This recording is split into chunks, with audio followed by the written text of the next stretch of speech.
শুভ দুপুর বন্ধুরা, কাটাকুটি নিয়ে বসে পড়লাম। কি কাটছি, আর সকালবেলা থেকে জল খাওয়ার করে ব্লাউজ করছিলাম। এই যে দেখো ব্লাউজ করছিলাম, এই ব্লাউজগুলো করলাম। এই যে করতে করতে উঠে গেছি, 11:30 বেজে গেছে। আর এখানে শুটকি মাছ রান্না করব। এই যে এখনও কাটতে কাটতে তোমাদের সেটা শেয়ার করলাম। আর এখানে বেগুন ভাজার জন্য বেগুন কেটেছি, এটা লাউ শুক্তো হবে, আমার বরের জন্য অল্প একটু করবো। আর এটা হচ্ছে শুটকি মাছের আলু আর বেগুন। আর এই লাউটা রেখে দেবো কালকে, যেহেতু শনিবার, এটা ডাল করব, কালাই ডাল। তা আজকে আমার এই মেনু। আর ওয়েদারটা এত ভালো লাগছে না, এত ভালো লাগছে, রোদটা গায়ে পড়ছে বলে আমি ঘরে নিয়ে এসেছি আজকে কাটাকুটি করতে। ঘর থেকে ভিডিওটা অন করলাম আজকে, রান্নাঘরে বসিনি। রান্নাঘরটা ঠান্ডা ঠান্ডা লাগে। আর দেখবে একটু এই সময়টা না ঠান্ডাটা কমে আসলে খুব ভালো লাগে, গায়ে হাওয়াটাও লাগে, আবার এদিকে রোদের তাপটাও ভালোই লাগে। তা যাই হোক, আজকে আমার এই মেনুটা তোমাদের সাথে শেয়ার করলাম।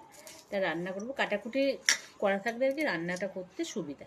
তো এই যে মাছটা কাটি, শুটকি মাছগুলো অনেকদিন ধরেই কিনে রেখেছি, খাওয়া হচ্ছে না। তা আমি আজকে যে গেলে বরমশাই বাজারে গেল না, তাহলে আজকে এটাই করি। বরমশাই আজকে বাজারে যায়নি, এই সামনে দিয়ে বেগুন আনলো আর একটু লঙ্কা আনলো, আজকে এগুলোই হবে।